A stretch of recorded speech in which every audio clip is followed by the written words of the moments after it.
Hello my friends, मेरा नाम है प्रतिम प्यारे और आप देख रहे हैं प्यारे with piece YouTube channel. Friends, आज की हमारी वीडियो का टॉपिक है पेंशन बनने के बाद कितने दिन में पेंशन खाते में आती है। पेंशन बनने से लेकर खाते में आने तक कितना समय लगता है। तो चलो इस वीडियो को शुरू करते हैं और आपको देते हैं पूरी जानकारी।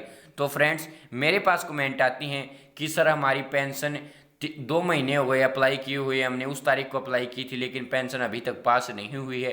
अगर पेंशन पास हो गई है तो हमारी अब तक पेंशन नहीं आई है। पिछले महीने में पास हुई थी या इस महीने में पास हुई है लेकिन पेंशन नहीं आई है। तो फ्रेंड्स, आपको बताते हैं कि इसकी कंप्लीट प्रोसेस क्या होती है।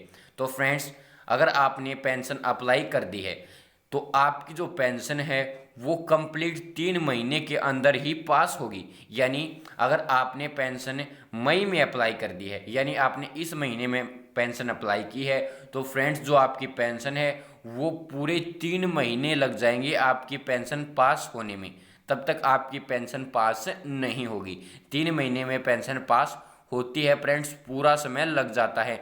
इसके बाद जो पेंशन है वो अगर आपकी, आप देखिए, मई में आपने पेंशन अप्लाई की और आपकी जुलाई में पेंशन पास हो गई।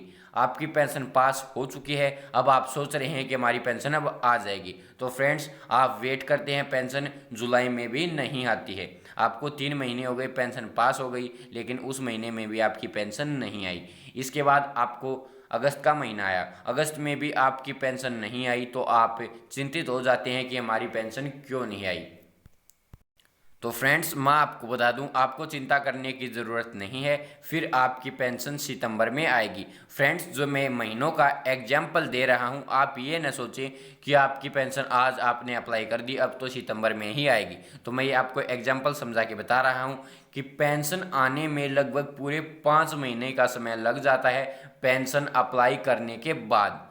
जो फ्रेंड्स, ये पूरी प्रोसेस है वो 5 महीने के अंदर जाके ख़त्म होती है।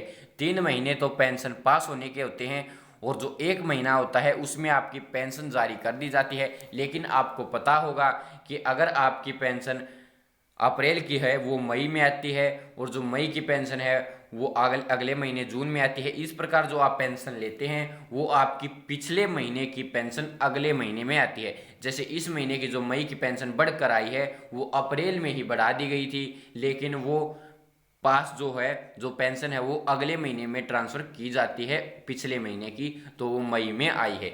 इस प्रकार आपकी पेंशन 3 महीने में पास हो जाती है। जो कंप्लीट प्रोसेस है वो 3 महीने की होती है। 3 महीने में पेंशन पास हो जाती है। जो आपकी पेंशन नंबर जनरेट होने के बाद वो महीना छोड़कर, यानी अगर आपकी पेंशन चाहे 31 तारीख को पास हुई है तो वो महीना जोड़ा गया है। अगले महीने में जो आपका पेंशन 1 तारीख से ही पास, यानी आपकी जो पेंशन है, अकाउंट है, वो वेरीफाई हो जाएगा और जो आपकी पेंशन है वो रेडी हो जाएगी।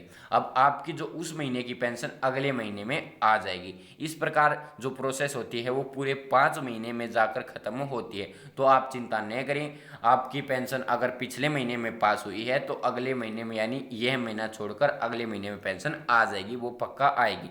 आपकी जो पेंशन है वो पास होने के बाद, जिस महीने में पास हुई है उससे 1 महीना और छोड़कर अगले महीने में पेंशन आएगी। तो धन्यवाद फ्रेंड्स। अगर आपको पेंशन से संबंधित फिर भी कोई समस्या है तो आप मुझे कमेंट कर सकते हैं, मैं आपका रिप्लाई जरूर दूंगा और आपकी पूरी सहायता करूंगा। तो धन्यवाद फ्रेंड्स। जय हिंद, जय भारत, जय हरियाणा।